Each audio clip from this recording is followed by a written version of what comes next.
Mhm.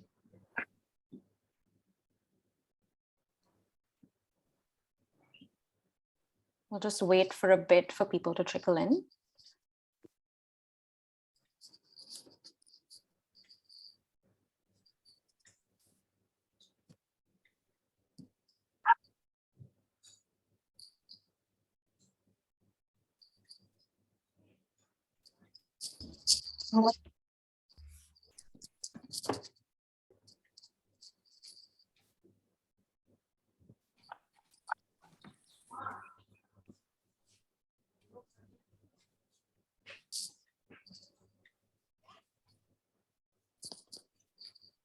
Nilesh, hi. Didn't we see him come in? Ah, there you are. Hey. We can see you and hear you okay. Welcome.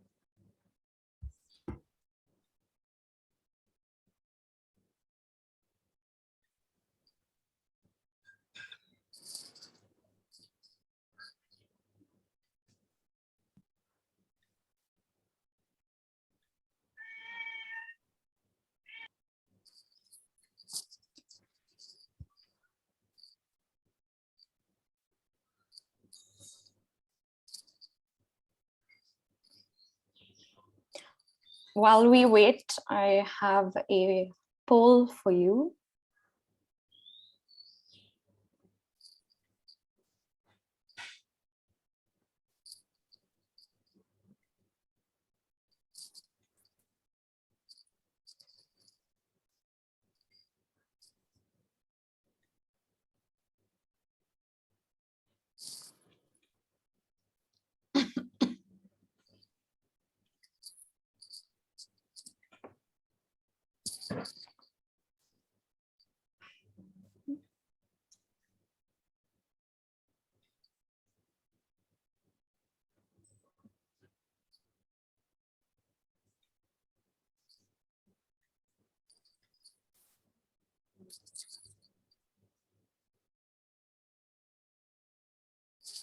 So it looks like not many people in the room with coding experience. A lot of people have experience with creating content. People have heard of open source and Creative Commons for the most part.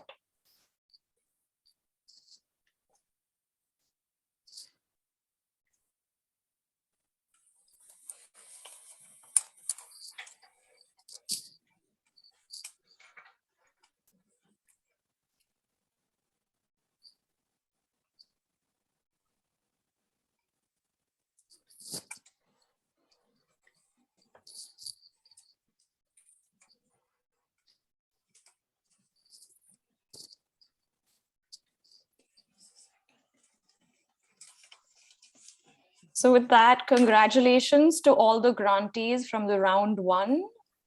Amrita, would you like to say anything? Congratulations. but no, I think it was fantastic that we practically began only in September, October, and to have so many amazing projects, like 16 and all, being submitted, and then being able to support more than 50%, I think, it's been absolutely fantastic. And we now look forward to working with you this year with actually taking these projects to a conclusion, but also bringing in new initiatives and conversations to do this mega project. So all the best. Let's get to work. And I hand over to Kartika. All right, so as a lot of you had requested, we have put in short feedback for all the projects that were selected and for all the projects that were not selected in this round. So on the Miro board towards the right hand side, you will find boards that have been created for each project. So as you can see, for example, we have flyby year. We have the information about the project. We've put in the proposal that you've sent us in here as well. There is feedback. There's also room for you to add some references and any supplementary material in terms of images, sketches, mind maps. We also want to tell you about the upcoming internal reviews for selected projects. We have the upcoming one on the 3rd of February. We have made some spaces here for you to update us on your progress, any work in progresses, any maps, images, whatever you would like us to see. We have a timetable for the review that will take place on Feb 3rd. And there will be 20-minute slots offered to each group. So this is the order as it stands right now. If anybody has any issues, please do write to us. It is again at the top. It's right over here. And we also had feedback for the folks, the projects that were not selected. And is there anybody from the India Arts Funding Forum in the room today?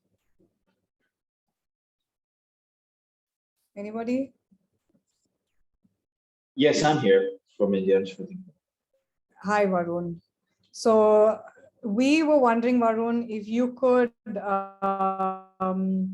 start off with us as guinea pigs for your project and let us know what kind of feedback you should receive. Because, we've kind of just collated briefly what different people thought about the project, and we have put it there.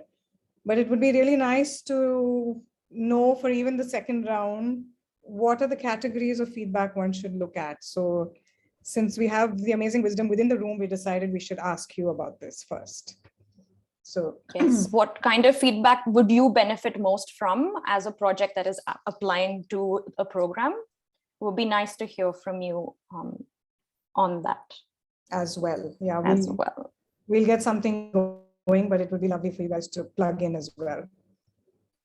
Okay, thank you. We appreciate the opportunity. If you give me an opportunity to speak to the other two collaborators once, so we can collate, and should we directly add it to the Miro board, or should we just write to you? No, Miro's good. We're all about open, so so yeah, Miro's great. Perfect, I appreciate it. Allow us 24 hours and we'll have it. Thank you. All right, so with that, joining us today from the UK is Nilesh Trivedi, founder of Polyglot Network, an open source software delivery platform. He is an engineer specializing in web and mobile software. He has experience in data science, hardware, blockchains, physics, and mathematics.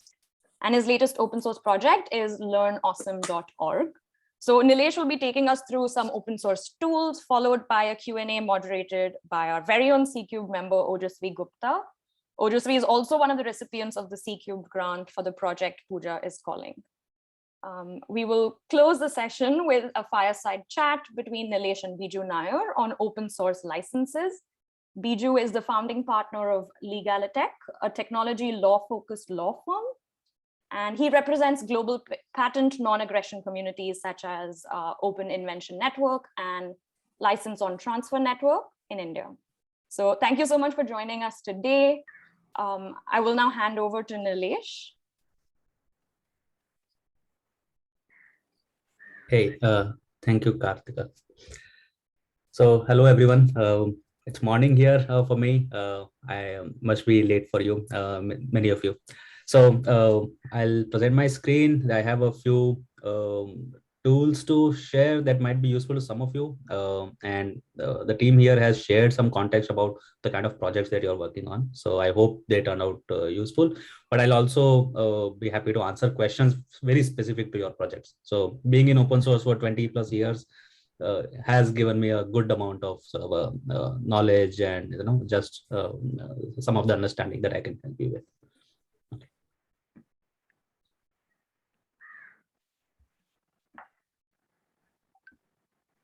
Looks like I need to restart Zoom. Just give it 2 seconds. Yeah.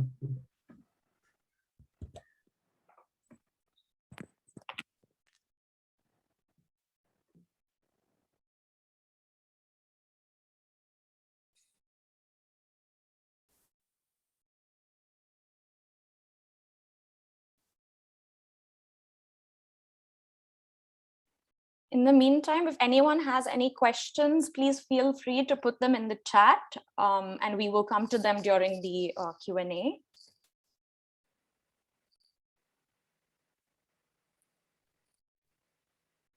Yeah, just to also quickly, after Nilesh's presentation, we'll have 15 minutes to questions and answers from everybody. And say after the Biju.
Yeah, finally. So sorry for the disruption.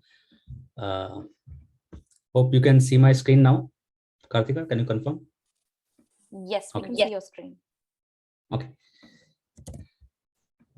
So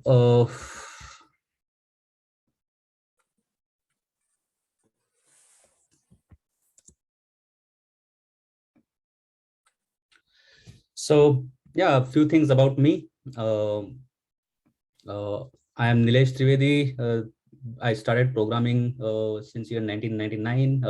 Linux was the first operating system that I got into, and that just put me right in the center of this entire ecosystem called free and open source software.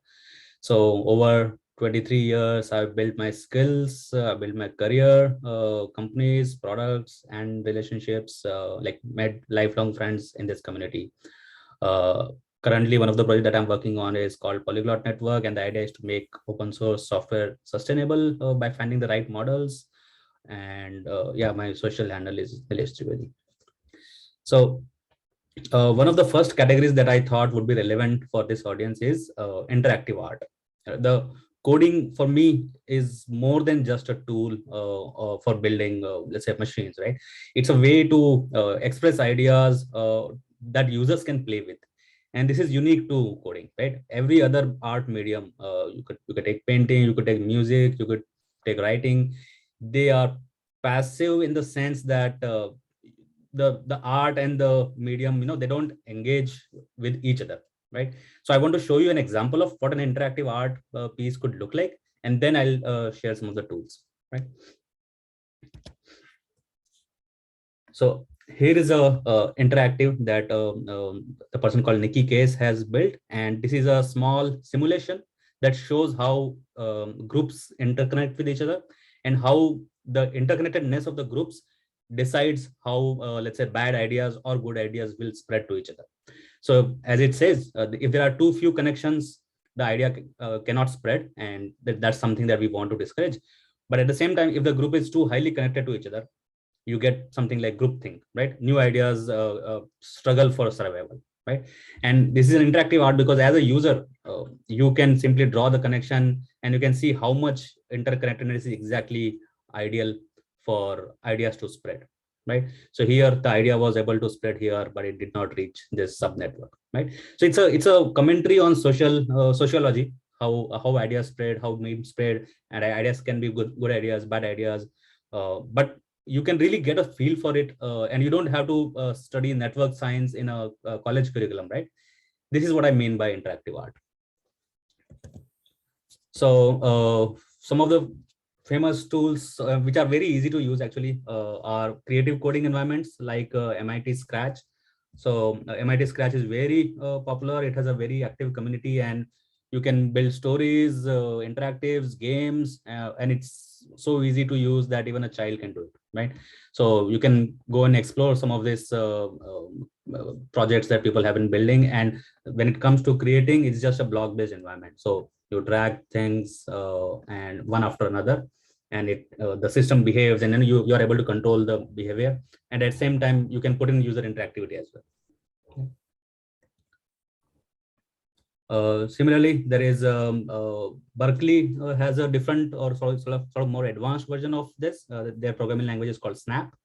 Very similar environment to Scratch, but I would say MIT Scratch has the highest engagement going on in terms of community, even though it is let's say less featureful. Next is an environment called processing, and the best way to explain this is, you can create visual sketchbooks, right? So it's a platform for visual arts. There's a very little code that you have to write, and yet you can do a number of sort of, you can show patterns, you can create this sort of effects very easily, right? So it's a very it's an environment that's optimized for beginners, and it does not require sort of a high expertise. Sonic Pi is an environment for interactive music coding. So essentially, it lets you create music in real time by just describing the patterns, and then the music keeps playing, and then you change the pattern. It just morphs that, and you can see people have been using this as an art medium in various public places. And if you need let's say, if you want to create the interactive that I showed you in the beginning, you want the user to play with controls and then see how each input manipulates the behavior. So the idea is for allow the user to see whole systems in an easy and expressive way. There's a tool called Jaaga.js, which is created by the same person who created that initial network simulation, right? So this might be useful to you. You can create visual arts, you can create music, or you can show nonlinear dynamics in social systems or any complex systems, right? And 3.js is a JavaScript library for building 3D experiences on the web. So you don't have to expect the user to download an app to be able to see your creation. Again, you can find lots and lots of examples here, how people have been creating with 3.js.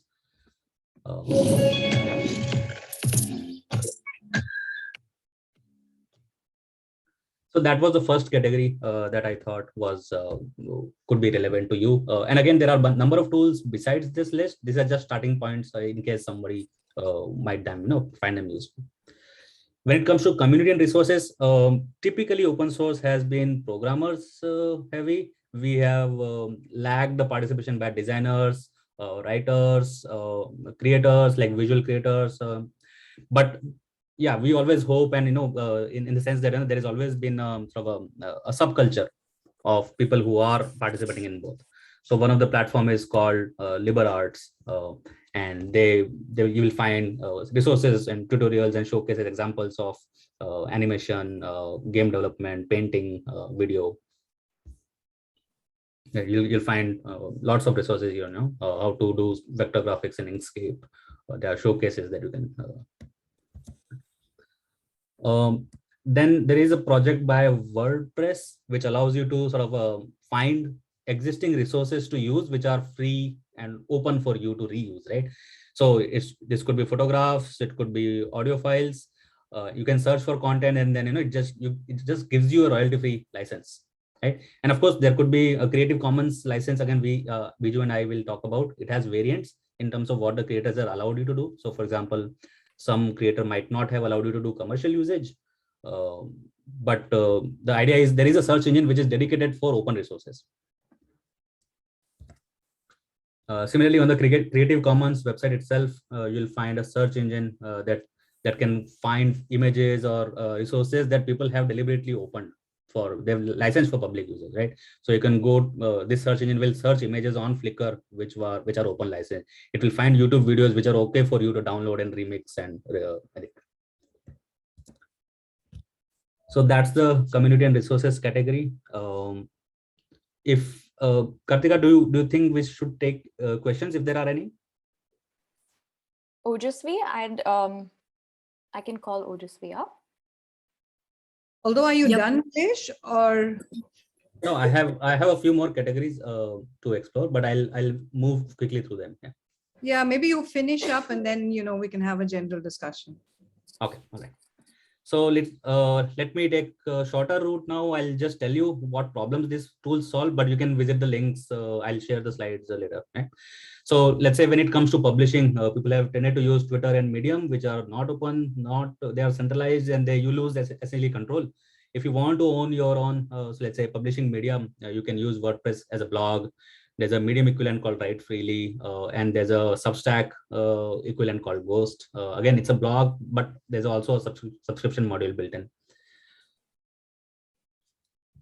Yeah. And when it comes to social media, let's say you want to create a closed net, a closed social network between a community, right? You don't have to expose yourself to public sort of a visibility. You can create a federated network with tools like Mastodon. So you can think of Mastodon as a federated equivalent of Twitter, right? Anybody can run their own server, just like anybody can run their own email address, right? Email server. Peer-to-be is a YouTube equivalent, right? You can have your own sort of a video community, and all these instances connect to each other, and you can subscribe to users from across groups. PixelFed is a photo sharing platform. Learn Awesome is my project that sort of fits into that category, and this is a project where I am trying to curate learning resources across all the topics, and from all over the internet. So by categorizing them with topics, formats, and difficulty, and yeah, with social reviews. Okay. When it comes to collaboration, again, open source has a number of options, and I know these are mature enough that there are real companies using these tools. So you don't have to use Slack or Discord. You can use Rocket Chat, Mattermost, or Matrix. If you are trying to find some Notion-like equivalent, you can have a look at AppFlowy. If you want a forum where the content is public and it's not real time, it's not chat-like, so that you can retain the knowledge, and for future members of your community, you can use something like Discourse. And CryptPad is essentially a Google Drive, Google Docs equivalent, right? So if you want to create documents, spreadsheets, and then collaborate on them within a group. When it comes to privacy, Signal is an example of an open source project that gives you end-to-end encryption, and both the client and the server are available for inspection, which means you can really trust what it says it is doing. uBlock Origin is a browser extension that actually has become essential for using the internet these days, because it can block most, let's say, abusive ad trackers, and it just makes your web experience faster.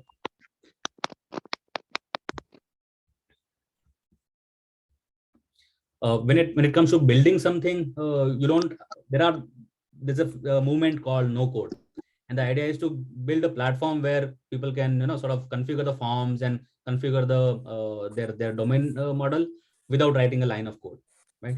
And there are a number of tools. Many of them have actually come from India. So AppSmith actually came from India. I believe Tooljet is also from India. But all of these platforms, once you configure your users or you, right, you can create applications without writing code. And this can be useful. N8N is also interesting because it's something like a Zapier equivalent. So if you want a functionality which says, if this happens, then this must be done, right? So you just drag and drop and you connect these events. So for example, you can say, if somebody mentions me on Twitter, send a Slack message to this channel, right? If you want to do configuration like this, N8N is a good tool that is available. And if you'd like to get control on your own data by self-hosting something for, let's say, your company or your organization or institution, there are tools that make it easy. So for example, SyncThing is an equivalent of Dropbox, but there is no server involved. It's just that, your machines talk to each other and then all the files are synchronized everywhere, including your laptop, desktop, mobile. Nextcloud is something like a collaboration. Like I use it for my family. It is something that lets you share files on a cloud, music. There's a contact book, and there's a messaging component also. Caprover is again slightly more technical, but it gives you more control on how you can host apps. And the last category I have is slightly more technical in case there are coders here. So there is now tooling in place which lets you focus completely on front end, and it can let you abstract out the backend, and backend has really become super easy to configure. So these are some of the tools that you can explore. Yeah, so Kartika, that covers the tools section. I'm happy to take questions. Yeah. Awesome. First of all, Nilesh, thank you for gracing us today. And I'm sure like the C-Cube community is super excited to learn more about how you have been contributing towards the open source community and how it has shaped your journey at even the WhatsApp company so far. I was just like one question that I could see right off the bat from the community was to build Ncase, what was the stack that you used, like, or what was used for it? I believe you did mention it during the slides as a throwaway, but yeah, just to clear it out, Akansha wanted to know more about it. Yeah, so this would, I think you can get close to it using Joy, the environment library that I showed, and he's the creator of Joy.js. But for that specific tool, because there is drawing involved on a web page, which you can't do with HTML, so there's some sort of JavaScript going on here, which is doing canvas drawing. So yeah, it's a slightly more technical way of doing this, but I wanted to show you a feel of what interactive art looks like. You can simulate this in Scratch very easily, right? So it won't be exactly the same stack. Yeah. Will you be able to use 3.js for it? You should, right? Yes, but it seems like a misfit because 3.js is really for 3-dimensional graphics. Right. Okay. And Makes this sense. is a 2D graphic. Like most of his works are 2D graphics. For example, here. Because click and drag is not that easy on P5, which is why I was wondering what was used here. So, for example, here is one simulation where you can build, you can show system dynamics. So what happens in, let's say, depression and anxiety, right? So here's an interactive where you can see, hey, when actually depression goes up, yeah. So this is a positive feedback on, but when you do things, it makes you feel good, that reduces depression. It also makes you accepting of mistakes, and that reduces anxiety, right? So you can play with this phenomena, but yeah, to make something like this, slightly more technical work would be needed. But I mean, just in your experience, what would be the libraries to start with? I would say check out Scratch and P5. Okay. Cool. Yeah. Thank you. Thanks, Akansha. Again, our questions are open for the community. Anyone who has things that they want to know more about, from Nilesh's journey, as well as the kind of work that he has been working on in interactive art and as well as open source. So before we have those, I had a couple of questions myself. I'd been internet stalking you a little, and Nilesh, I was curious about learn.awesome. And okay, we do have a question from Hassan. We'll just get started on once I'm just through with this quick one. So what does learning look like to you in a world full of experts? Because if I look at it, LinkedIn these days, everyone's an expert, and it's just so it feels so strange to just raise your hand. I don't know anything about this. So what made you decide a venture like learn.awesome would be? For me, basically the discovery came because I realized Google and YouTube were actually doing a terrible job of curating the best resources, right? And what you will notice is people are actually asking in social groups, hey, what books should I read about JavaScript? Or hey, I want to get into design, right? What is the course of who are the people to follow? And there are platforms like Coursera and edX, and they've started creating content, but the fact that they are creating content makes them a bad curator, because now they have a conflict of interest, right? Right. If there might be a really fantastic video on YouTube on, let's say, complex numbers, but Coursera will not link to that because then the user leaves and then they can't track the progress, they can't assess. But yeah, there's a chance that user will not come back. So True. What I wanted to do was just build an equivalent of Google to begin with. But then I realized the social aspect is important, right? People say that, let's say, Sapiens is a great book, good book on the topic of history of, let's say, anthropology, right? But why should I, what makes it high quality signal is my friends, the people that I trust, right? So there is a Goodreads like social networking built into Learn Awesome, and your feed is actually coming from people that you trust and admire. So those are the starting points, but there's a deeper sort of a goal that actually came from the book called The Diamond Age, which is the young lady's illustrated primer. And the thesis is that 10x learning is actually possible with today's technology, using ideas like spaced repetition, using automatic summarization, and then knowledge management, personal knowledge management, right? So all of those things will take a while to arrive, but today it is mostly an equivalent of Goodreads, but a emphasis on let's say multimedia. Learn. Yeah. Got it. Awesome. Well, that really helps set in context. We've got Hassan who's got a question. Hassan, please go ahead. Hey, thanks. So thank you for coming. First of all, like amazing presentation. I was familiar with Learn.awesome before I know you created it. So amazing work on that. So I've seen this phenomena of, so I've been in the open source space. I've been a contributor and maintainer of a few projects, and I've been observing this phenomena of like awesome X, awesome Y, awesome Ruby, awesome Python phenomena, and it's very interesting. And you are also familiar with the roadmap.sh kind of a format where they have created a learning journey, not just a list of tools. And so I just wanted to ask you, like, do you have more plans for Learn.awesome? So instead of just being a repository, can it be something more? As you mentioned, there is already a social aspect connected to it. So what is your vision? Where are you taking Learn.awesome in the future? Yeah, absolutely. So the very soon, what you'll run into the problem that there's overwhelming number of resources, and I don't know, like I need more structure, more curation, right? So you can create a sequence in Learn.awesome right away. Like I did that when I was sharing how my daughter was learning Scratch with other parents. So instead of them going to buy a course on White Hat Junior or Byju's, I just prepared a sequence that, hey, you just take this course on edX and then try this exercise and then take help from this group. And then, many of them found that valuable. So there is a feature to create a sequence. Where I think more work is needed is a sort of building that medium where it's lightweight for the instructor, but very rigorous for the student.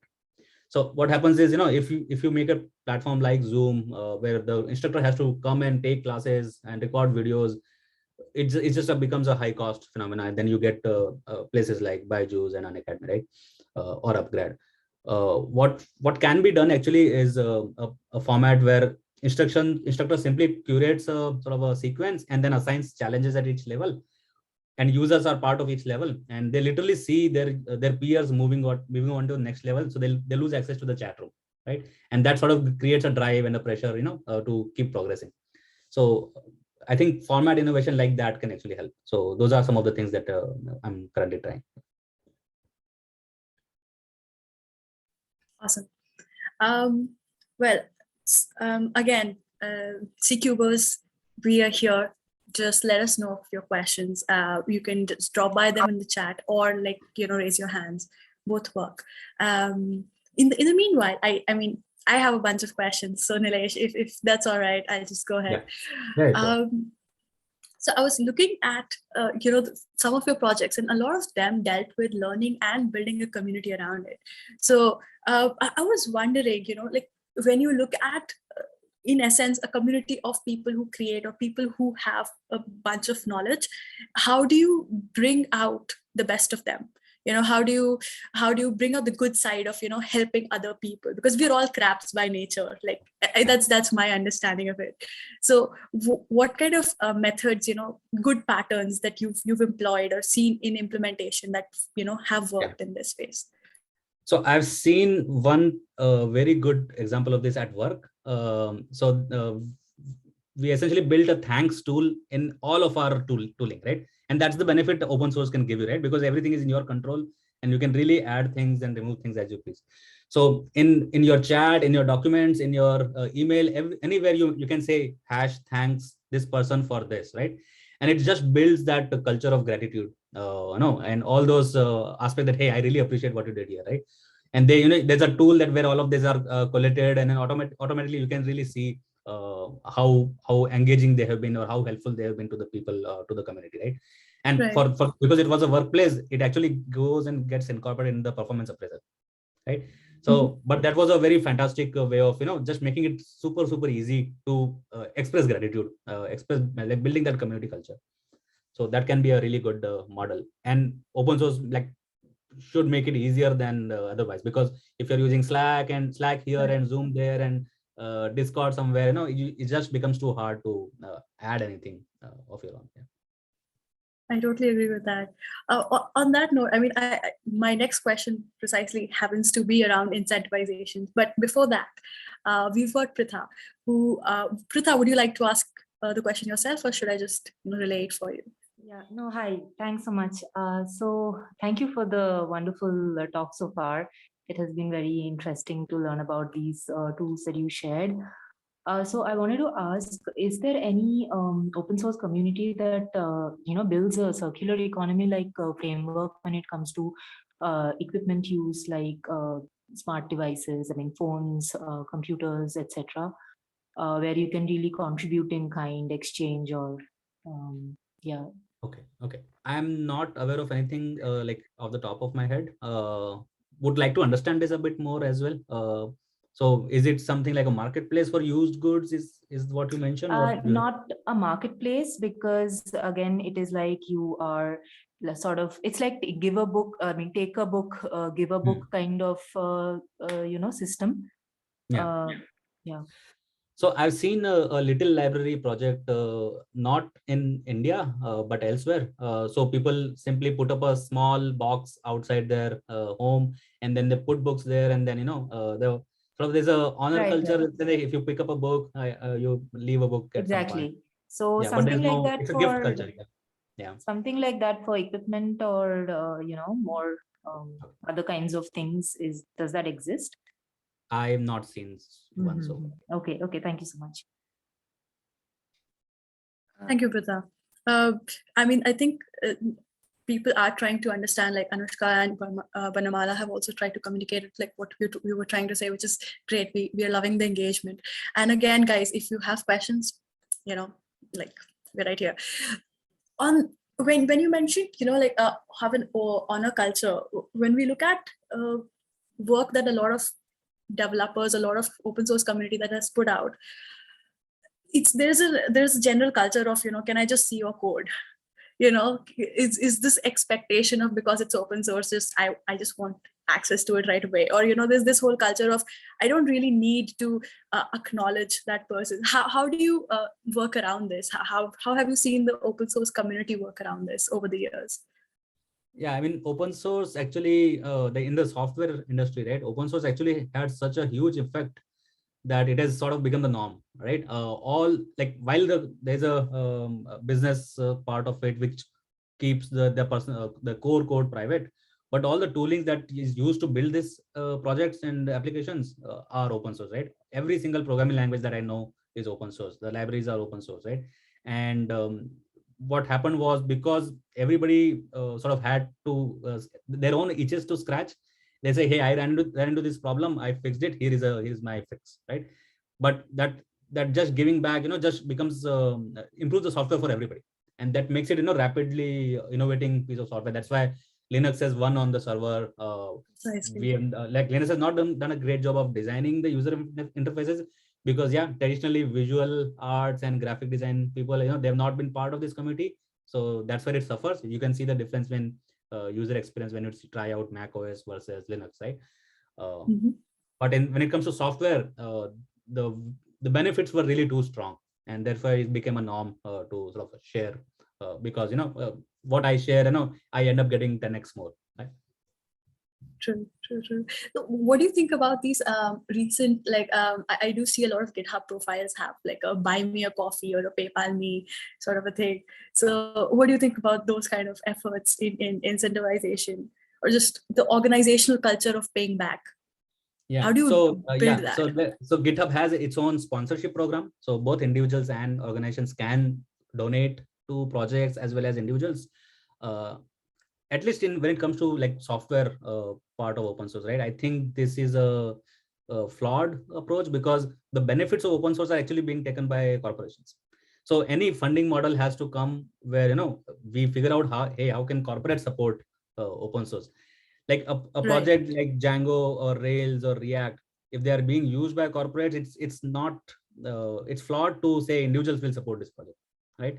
So I just know one developer who went full-time open source developer like last week. I spoke to him. He has something like $4,000 per month sponsorship from his parent company, like the previous company, but that's for 6 months, right? Right. After 6 months, unless he becomes gets into a category of the top 100 developers where he gets Patreon, sufficient Patreon income, I don't think this is the right model. This is the same gig economy problem, right? Some creators end up making a lot, but everybody else hustles and struggles. Right. Definitely. As someone who's consulted independently, I definitely get where you're coming from. Showing value and just like getting people to commit to is a task. But before that, we've got Hassan here who's got another question. Hey, thanks, Ojasvi. So another question I have, Neeraj, is basically like you talked about education and you talked about open source and how the funding models especially are like really, really bad in the open source space right now. Like, it's not very stable. You can't really rely on these institutions, these processes as of now. But I feel like after working in the open source domain, I feel education have to be like a core part of open source, because every time somebody comes in, they actually learn a lot more. And since you are working on project which is open source and works with learning, with just awesome, I feel there can be a new funding model which is connects the open source and education together in some form of way. What are your thoughts on that? Yeah, in a sense, you can, like, there was always been a case that any technology that is created by the public institutions, taxpayers have always already paid for it, right? There's no need to further lock it down. But that's not been realized. Like, that's even applies to science. Taxpayers pay for scientific research, but the technology gets licensed to specific, like, in one or two corporations, right? So those are bigger economical problems. Like open source, if it's a public good, that means that it is going to struggle for funding any public good, because there's always the diffuse demand and the concentrated supply problem, right? So yeah, I mean, these are the nature of the systems that we create. Some of the response now, people realize that there's a funding problem, and some people are now realizing that, hey, when I open source my work and I gift it to the whole world, maybe I don't want to gift it to let's say artificial structures which are not incentivized to contribute back, right? So I want to limit my gift to only humans. I don't want to gift it to corporations or governments, right? So now we'll see a variation of licenses where people are putting in terms which says, hey, if you are a company up to 5 people, you can use it, but more than that, you have to buy a license, right? Yeah, I mean, so so in the context of education, I think the liberal, the extreme liberal, the freeness of the open source licenses, right? It ultimately got exploited by capitalism, right? Capitalism is basically a amoral machine, right? And if it can make use of something without paying for it, it will, right? So that's just the nature of it. So I think now there's a response to it. So for example, there have been fights or like arguments between Amazon versus something like Elasticsearch. So Amazon simply took Elasticsearch software and then started offering it to their customers because it was open source. Yeah, so I mean, my question particularly is in the context of educational market right now and the open source, the overlap of the two.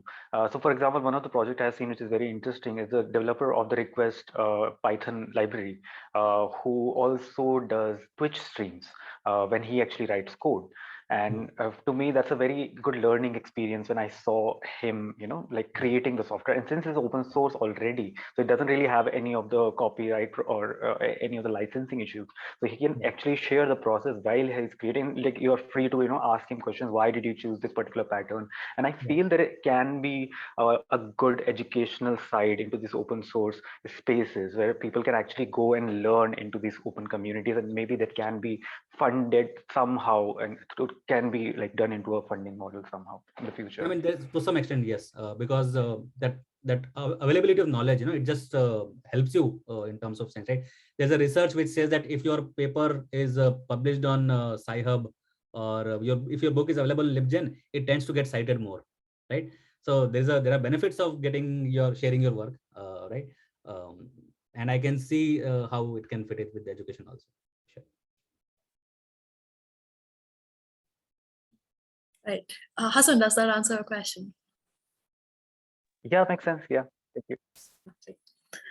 Right. So on that note, like education being one of the areas that people, use, the open source for, I've also seen, like, maybe this may be coming from a bias, and please call it out, Nilesh, if you see it. Is this element of, delay in development or glacial development, because, those developers also have their other, like constraints and other commitments now, and then there are threats like, the recent, like in last year, the Minnesota University researchers had done that, like hypocrite commits. They were trying to develop something which would like become later all vulnerabilities. So when we've got things like these, a lot of companies or like development teams focus on using open source just for the prototype space, like I'll build a quick and dirty prototype and the rest I will do on my own end, like I will, because then that's like double work. You first figured out a way to just make it work, and then you have to start from the scratch. And I wanted to know, how do you think we can sort of like fill the gap in authentic, like a safe way of developing this? So okay, I mean, so you really have to like go back to first principles, right? And that's like my introduction, I talked about the sustainability model, right? So there are different approaches. People have tried donations, people have tried GitHub sponsorship. What the model that I'm trying with is realizing that I want to lean towards users rather than developers. And if corporations are the biggest users of open source software, let's recognize that fact, and then let's build a model around it. So I would not say that there's a distrust in open source. The transparency definitely helps, right? So there's definitely more credibility when something is open, public, for public inspection at least, right? Because then you can't hide behind your, hey, my source code is private. But I would say, yeah, the project that I'm currently working on, Polyglot Network, is an experiment in that direction. We want to go to customers and say, we will work on exactly the things that you care about. And if it requires maintaining a fork, we will maintain the fork. There's not a problem, right? So it's realizing that the customers have the power and not the developers. Precisely. Well, I mean, we've been looking at questions from the team, and given that there's a lot of discourse that's yet to happen, I'll just like end with one of my questions, which is sort of like a follow-up on this one. When you look at a network or a venture like Polyglot Network, how have you found quality control in a distributed team of collaborators? What are your thoughts in it? Any interesting suggestions or tips for a generation that's just staring at a screen more than we're used to? Again, Akansha has a question after that. So yeah, not the last question then. Yeah, I mean, anything that gets paid for gets done. That's what I believe, right? So if there are incentives for observing quality, improving quality, it will get done. And I believe the reason why, let's say, companies don't care about security hacks or vulnerability is because currently there's not enough penalty, right? Mm-hmm. I'm not saying that there should be, but that's the fact, right? So if a company's database gets hacked, sure, they don't go out of business, right? Right. So that's the reason why attention is, let's say, missing on things because of the incentive, right? So I would really look at incentives rather than sort of any, let's say, high principle approach. From an ecosystem point of view, according to like, I do users. add to my answer for Hassan's question. Like when it comes to education, there are a number of resources and projects as well, right? So when I was building Learn Awesome, I talked to a number of projects, and some of them I can show. So there's this project called Open Syllabus. What they do is they trace the curriculum textbooks across all universities across the world, and then you can see on which topic what books are actually recommended, right? So for example, if you pick a topic like let's say totalitarian, right? So you can, this book is this book has been assigned on 1700 syllabuses across the world, right? They've done a great job of mapping the curriculum across university. You can really see what is being recommended, like how often is this book covered in this, right? It could be technical topic, it could be something in humanities, but they have done a great job. The second project that is worth looking at is something called Open Library. This is a project by Internet Archive, again non-profit, and they intend to create a unique page for each book in the world, right? So it's something like Amazon and Goodreads, but they don't have the social aspects built in, right? So, but yeah, I mean, if the book is available somewhere in free for free borrowing, you will be able to do it right away. If it's out of copyright, you can read it right here, right? So there are projects on education which are actually helping, right? Of course, there is Sci-Hub and LibGen. Of course, there's the wisdom of the crowds, I would say. Right. I believe Akansha Vyas had a question, so go ahead, Yeah. Akansha. Hi, thanks. I actually had a two-part question. So, I mean, you had just said how, like, when you focus on users and how, we have to acknowledge that right now corporations are some of the bigger sort of audiences for open source software, which is something I really agree with. And I think that what is slowly starting to happen is that for an open source project to become really successful, it seems like some kind of corporate support is needed. Otherwise, so my first question was, do you have a notable counter example to this, or a project that got really successful where it didn't have a major company backing it?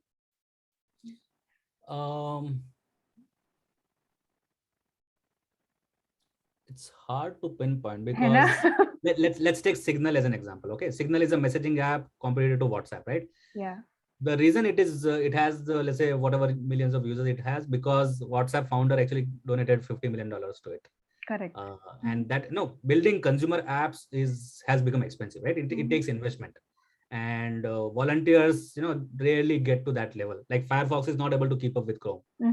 So yeah, on consumer side, I think users have opted for, let's say, user But experience. Brave kind of is, right? Brave is still not doing badly. Right. So Brave has a business model which is sort of it's a bet on cryptocurrency, right? Right. So they are actually funded by a token which has its own. It's like a security that they've issued to users.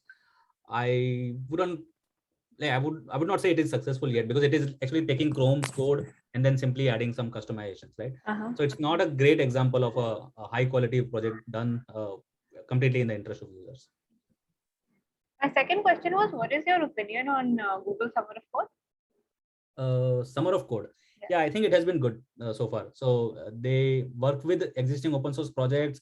They find students and just some of them is will not come back or repeat their work, but enough of that sort of diffusion happens that people get exposed to open source. Yeah, now they've even opened it up to non-students. I think now anybody can apply. Yeah. I think last year. Right, but I think sufficient diffusion happens that some people actually get like make friends in open source world, and then they start doing more of that. So I think that has been good. In fact, I mean, when I'm hiring people for freshers, anybody who's gone through Google Summer of Code is just at a different level than any of their peers. Like you can see a very stark difference, even compared to people who had internships and stuff like that. Yeah. Right. That's it. Thank you. Thank you, Akansha. Thank you, Nilesh, and everyone else who's been actively a part of our discourse so far. Now, Nilesh, I believe the conversation with Biju is also about to start. So I would like to address you to start introducing Biju, and go ahead. Yeah, hi Biju. So I've known Biju for a long time. So there's a legal sort of a organization called SFLC, which is Software Freedom Law Center. And Biju has been involved in advising people about licensing for a long time. And we have crossed paths so many times. Yeah, so yeah. So welcome Biju. And like I wanted to cover some very basic questions so that everybody has a good starting point. And then depending on the audience like interest, we can take one or like some deep questions as well, right? So like my first question would have you stop sharing screen so we see your face nicely. Oh, okay. Okay. So hey Viju, yeah. Yeah. So tell me about like what have you been up to recently? I know the work that you did some years ago, but yeah. Yeah. So recently I've been enforcing, some of the open source licenses against some of the banks and financial institutions in the country. And I've also been doing some training to for various companies, how they should be open source compliant. So I've been talking about open chain, which is an ISO standard now. So across the supply chain, how you might have various vendors across the globe. So how do you have a common minimum compliance program? Because the understanding might be different for a tier 1 supplier and a tier 5 supplier. So all this is happening. So almost 16 entities, banks and financial institutions has been taken to task for non-compliance. Right. So when I was starting out in this world, coming from an engineering background, and then as a very first exposure to law was the difference between different forms of intellectual property, right? This term was very common, intellectual property. I mean, I think it still is, but it took me a while to grasp the nuances of what can be copyrighted, what can be patented, what can be trademarked, and is there something else besides this main big three, right? Yeah. Maybe you can illustrate that difference, right? Yeah. When So, let's say a young creator who's just Yeah. starting to create art, how should they think about copyrights versus patents versus trademarks? Yeah. So when we use the word intellectual property, so it depends on what are you creating. So let's say you are creating a design, then you are protected under Designs Act. And that if that design is a semiconductor design, then there is Semiconductors Act. So if it's related to, let's say, a Kanchipuram sari, so then there is a geographical indication. So this is the whole umbrella of IP rights, intellectual property. So if it is a plant variety, then there is a plant variety rights. So it's an umbrella of rights which is there, the law which gives you protection. So to start with, let's go with copyright, because as creators, that's the most important right which is provided to you. So for a creation of a copyright, let's say it could be a literary work, it could be a musical work, all this gets copyright and you don't need to register it. So unlike a trademark or a patent which needs a registration, the second a creative work is created, and if you are the creator, you get a copyright. So that's why we would have seen many of these places, when you look at code and other things, you will see a C and a circle on top of it and the year. So that denotes that there is a copyright. So the person, somebody has, so the copyright might belong to a company, it might belong to an individual. So whose name is there, that person is trying to say that the whole world, hey, this is my copyright, this is my creation. Yeah. So once it is my creation, I have a right to license it off, because commercials also is an interest for many of us. And then if there is any violation of my creative work, we call it as infringement. So that's when you have to go to the court of law and prove that you created it first and somebody has copied it, and without any license, without any permissions. So it could be as simple as a photograph you have taken, and you have not, in case you want to put it, give it a free license, and you can put it on a Creative Commons license as per your requirement. Or you could say that, okay, no, I want to get money for everybody who is using this picture I've taken or photograph I've taken. So then you would put a C and a circle on top of it. Even if you don't put it, if you can prove that you were the person who has taken the picture. So there is an interesting anecdote of the gorilla taking the picture, and so all those things let's discuss on another day. But there are so many interesting facets to this. And as I understand it, copyright is for expressions of basically art, which literary, means artistic, musical work. The moment I create, I have a copyright. I don't even have to publish it. I don't have to register it. Yeah. So registration is optional. Registration is optional. If you want to register, you can register it, but it's not compulsory. Unlike a trademark or a patent. Right. But when it comes to patents, these are actually more, let's say, aggressive in the sense that they cover ideas. It does not require an expression. If I've invented a tool or a machine, even if you do the same thing completely independently, I can still enforce my patent. Is that Yeah. a right understanding? Yeah. So what we call it as prior art. So you are the first creator of it. So that's why the registration is important there.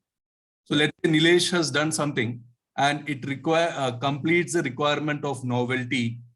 It's not just an idea. There is all the requirements of a patent to be granted. Right.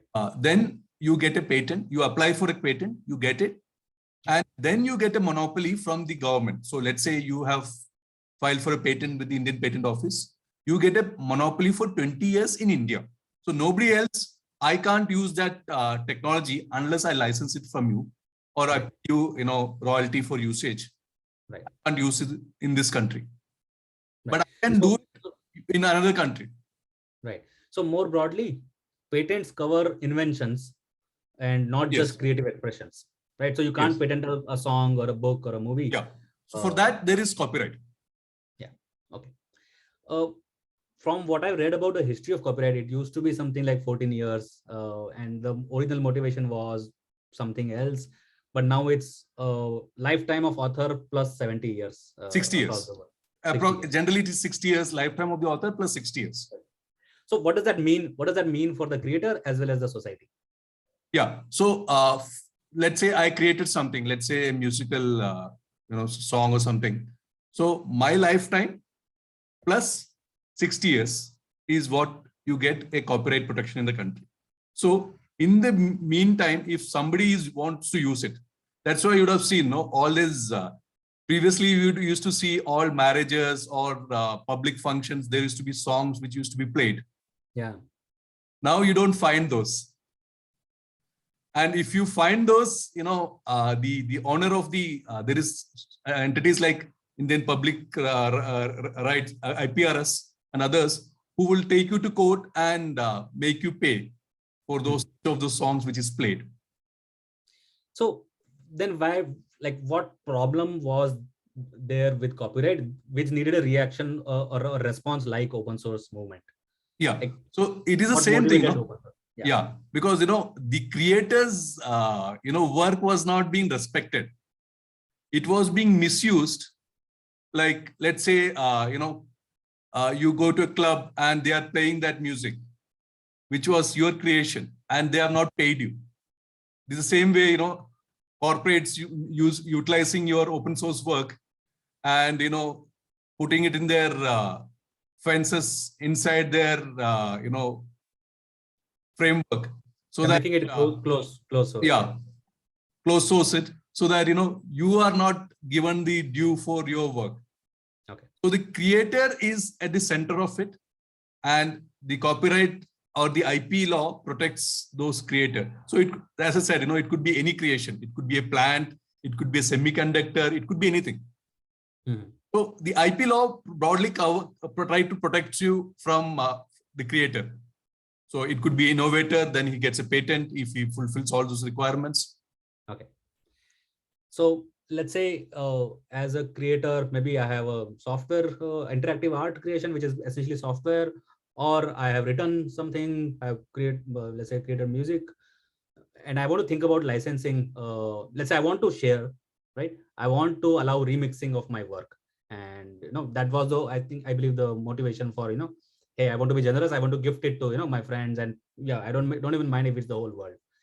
So what are the license choices that I have, let's say for content versus for code? How should one think about this? Yeah, so when we look at the open source part of it, if you broadly look at things, it is basically the freedom what you wanted to give to the users, as you rightly said. Sometimes I want the downstream users of my code to do certain things. So that's what is provided in the obligations in a license form. So broadly, if you look into any license, it is permissive license, which is the liberal licenses, which is MIT and all those university-based public institutions were coming out from there. And then slowly people realize that, like as you said earlier, corporates misusing it, people close sourcing it. So they wanted certain restrictions, like corresponding obligations, what we call it as. So you see, then the other type of licenses is called copyleft licenses. So there are almost 200 plus licenses, open source licenses.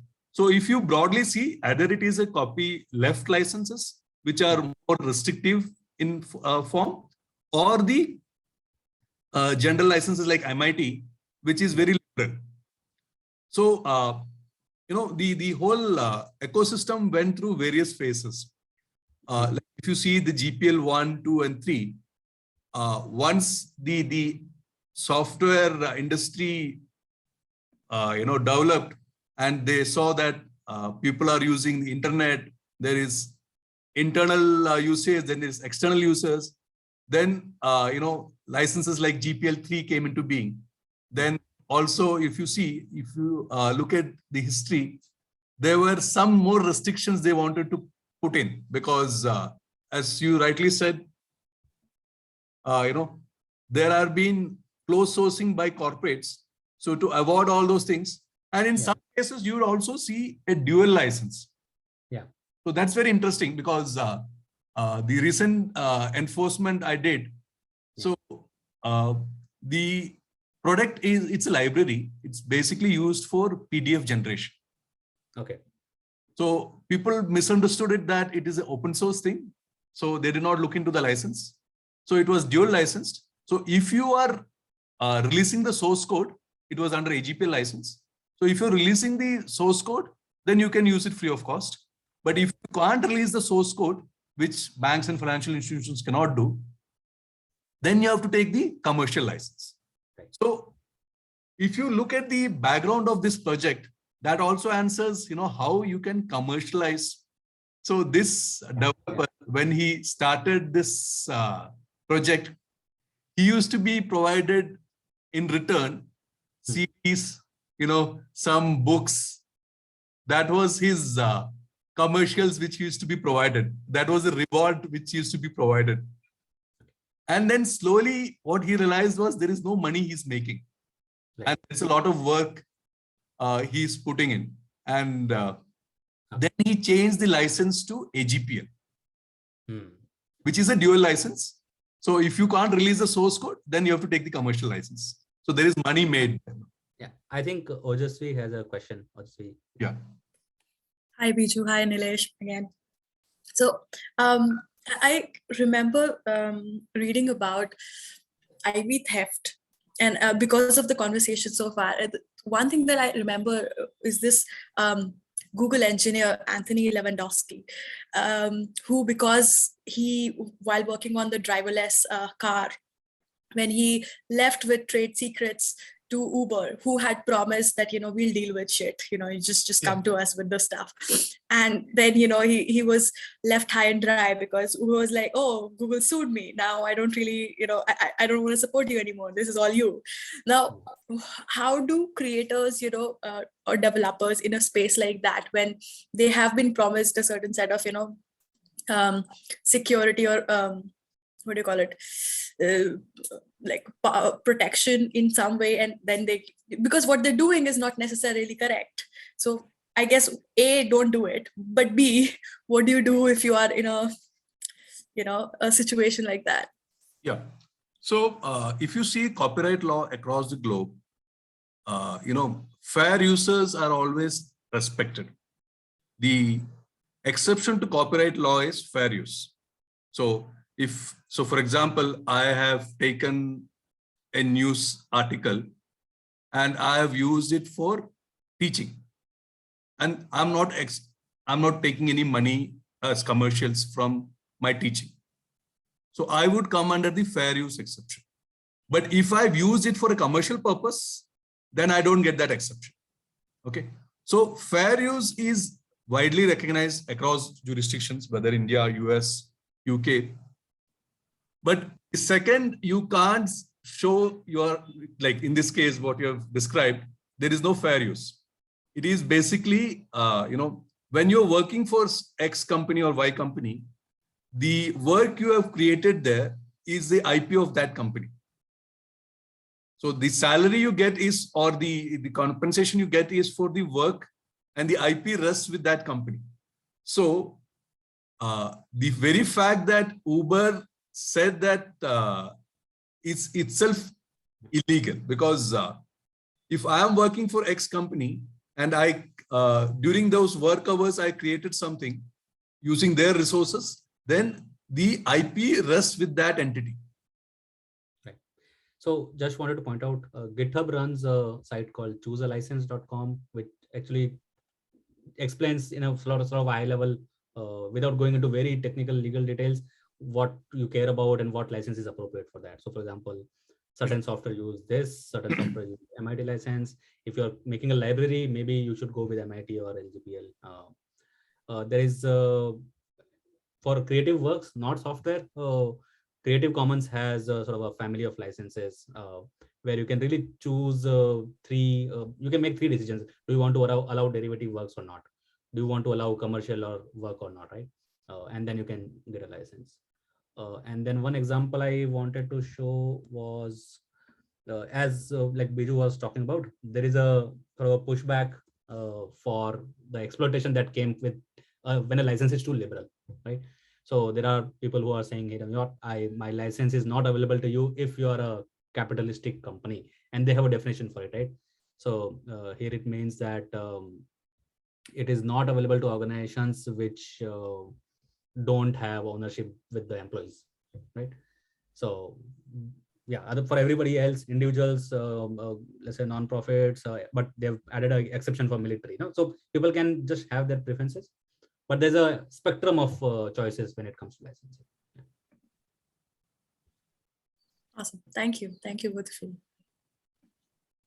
Do we have any more questions?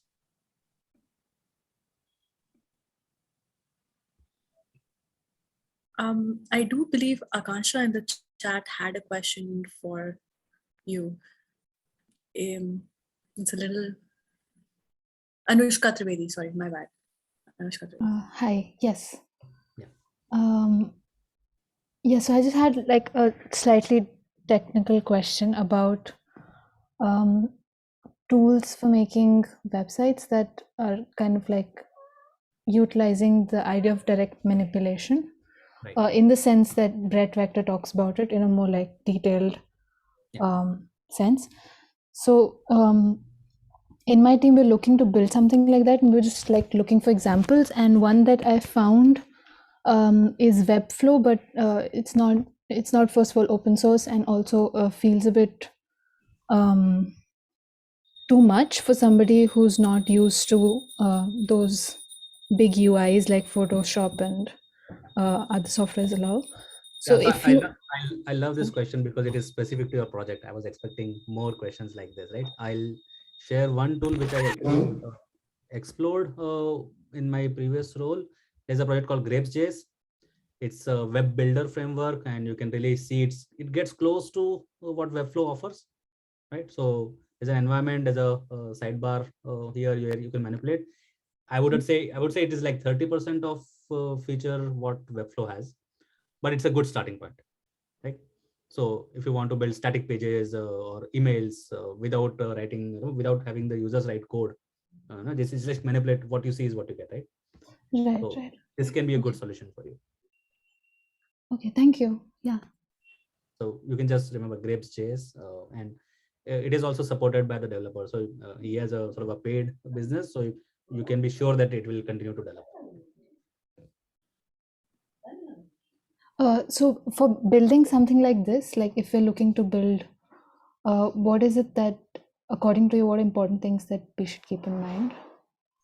So it depends on the feature set that you plan to target. If you only want to generate static web pages, as I said, Grapes.js, just choose JavaScript, use some of the ready-made components, and then build that, right? If you want to allow content management system, so Webflow has this feature where you can maintain a database and then generate thousands and thousands of pages without doing additional work, right? That is something that will need, let's say, a more thorough plan in terms of backend. You'll have to use, you can do it with JavaScript or any language that you prefer. But yeah, in that case, it becomes more involved. But if you just want to generate static pages, plenty of tools exist, which will be easier. Yeah. I would say have a look at Grapes.js, Okay. and then you once you have one, you can start looking for alternatives to Grapes.js, right? Right. Thank you so much.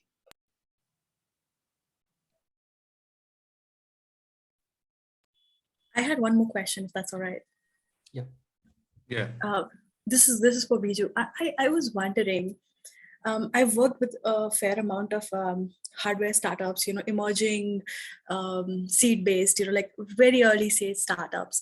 And what I've noticed is because I guess it's also coming in from the industry as well, there's a culture of, everything, less paperwork and more work, which is how they say it. But also it, in many cases, have blown up in their faces, in the sense that, people find that because they haven't really hashed out the agreements, or like the intellectual property, or who owns what and in what capacity are they allowed to use things, or even if a project really like was supposed to be low key, not really high value, high margin thing, but later on it develops the kind of value where you really want to make sure that you are being remunerated or incentivized properly.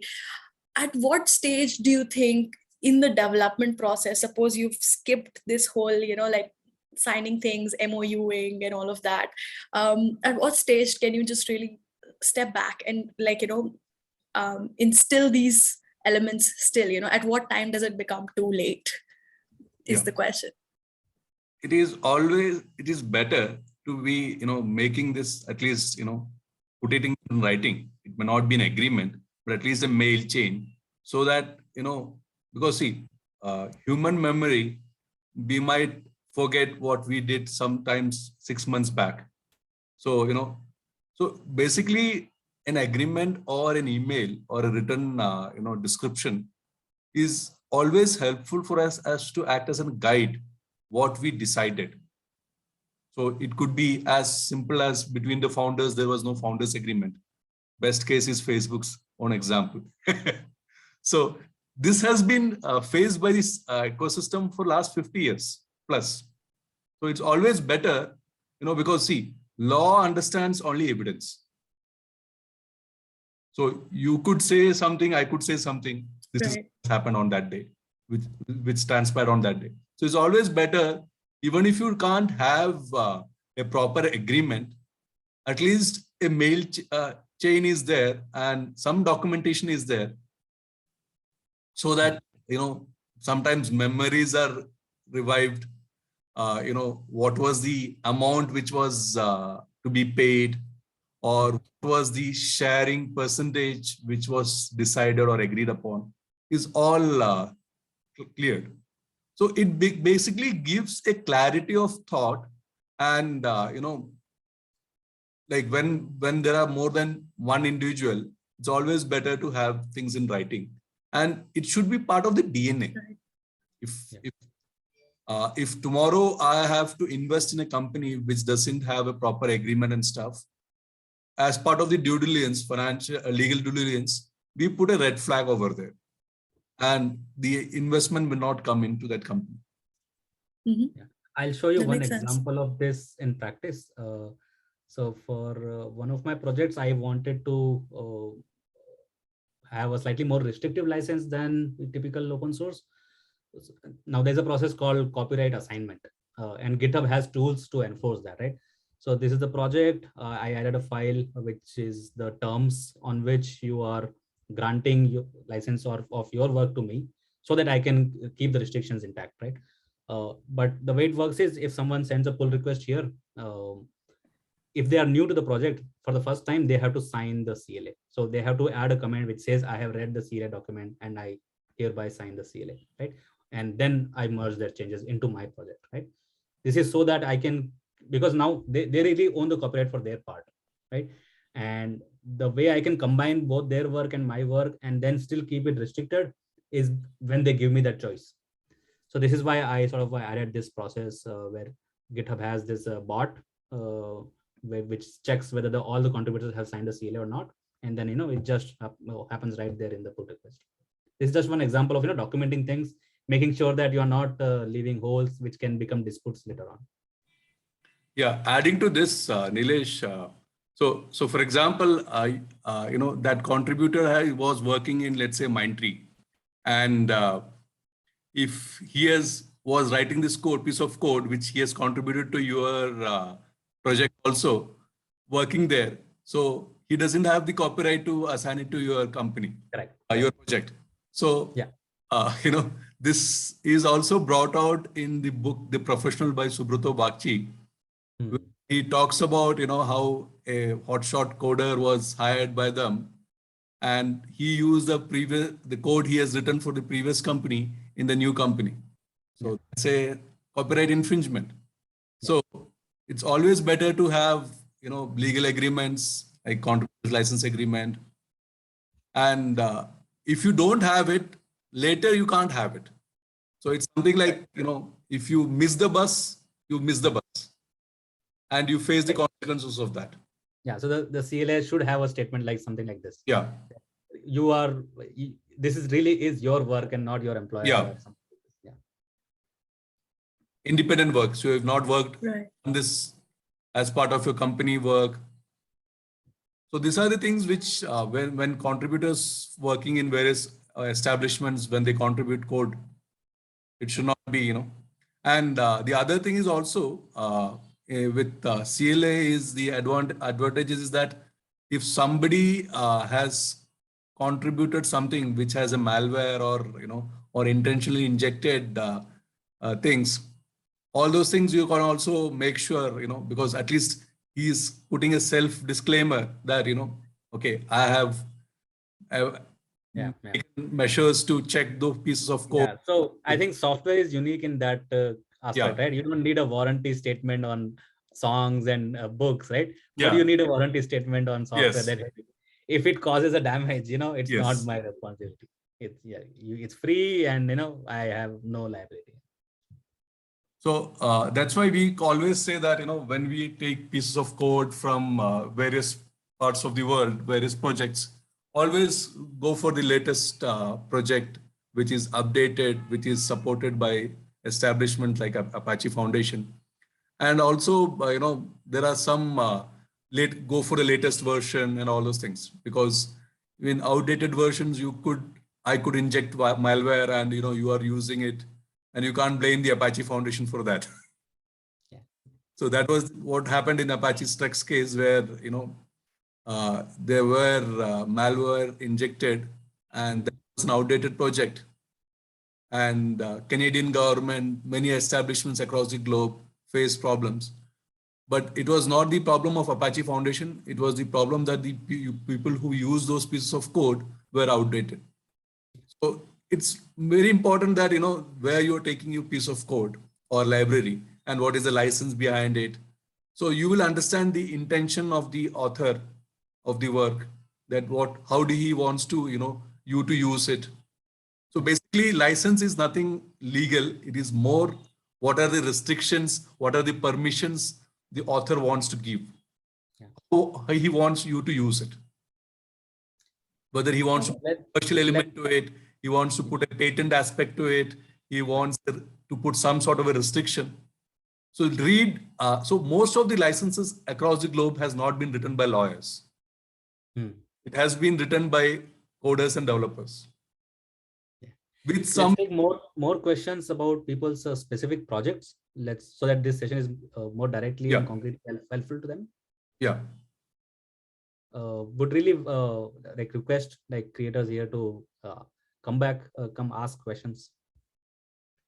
And I would also add, the Linux Foundation has various projects, various study material, which will help you to train yourself, whether you are acting as a developer, whether you are a coder, whether you want to contribute, in all those aspects, grants. Yeah. So, as Nilesh rightly pointed out, there is, an increased awareness about the security aspect of open source usage now. And more companies are putting money and resources to, ensure that the contribution is better and we don't have issues. So one thing which I would like to point out is, which I'm personally working on, is having a software bill of material.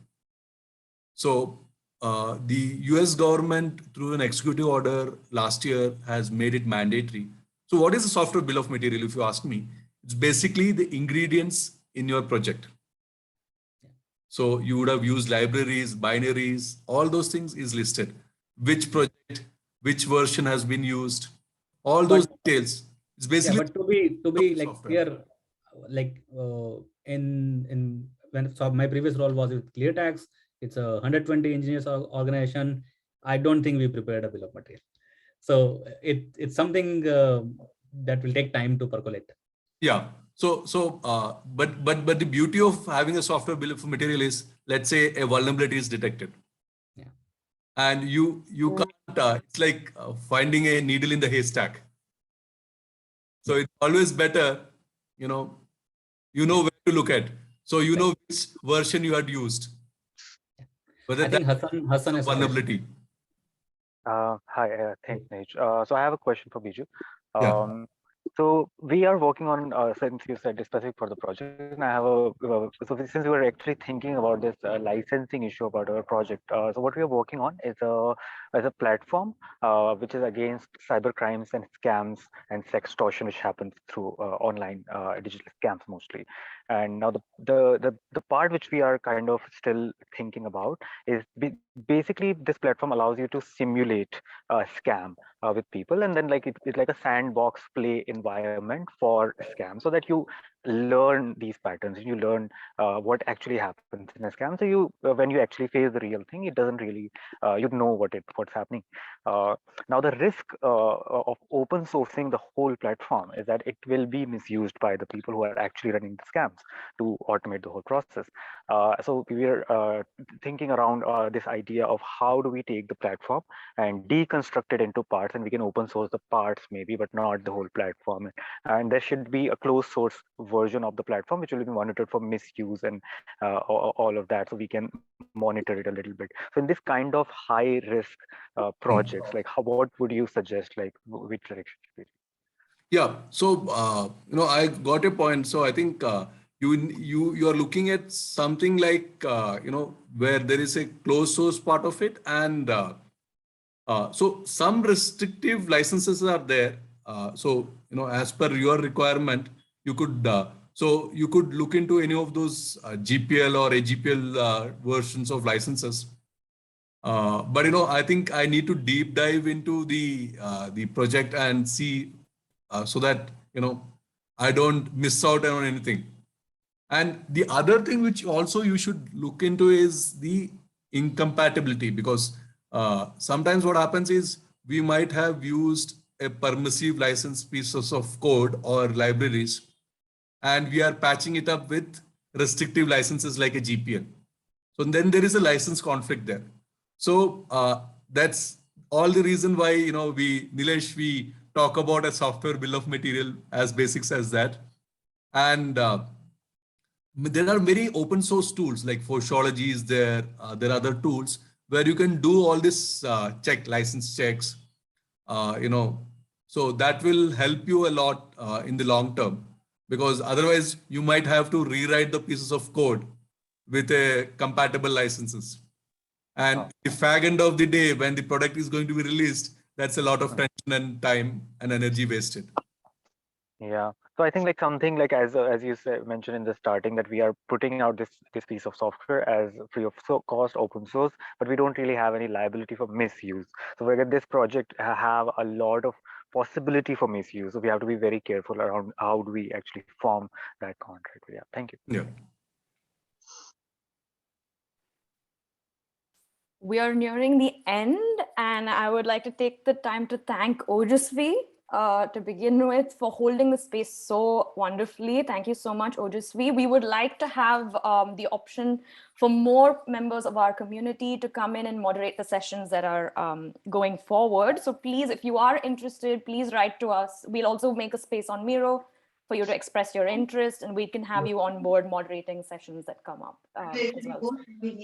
Thank you so much, Ojasvi. And now I'd like to invite Amrita over to thank our speakers. Yeah, well, so Yep. On behalf of the Goethe Institute and the other organizers of CQ, I'd like to thank both of you, Nilesh and Biju, for taking the time today to share your experience and expertise with us. We're at a very crucial juncture of the project where many of the cohort will start working on their own project again. So I'm sure your conversation today was extremely helpful for all of them. And thank you everyone for attending, and look forward to seeing how this all turns out. Thank you so much, guys. And I would like to say that if any of you are interested in another more in-depth session with Biju going into the nitty-gritties of the legals, I'm just launching a poll right now. We would like to know how many of you would be interested in a session like that so that we can plan the coming sessions.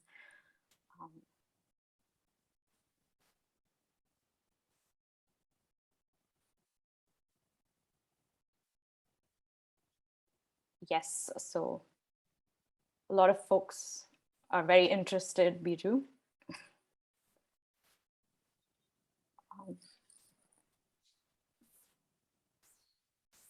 Yes, thank you so much. Yeah, thanks, Amruta. Thanks, Karthika, and Kami as well. Thank you, everybody. And Thank we you, will everyone. put this recording on Yes. Miro and potentially our website as well for those who didn't attend today's session to view.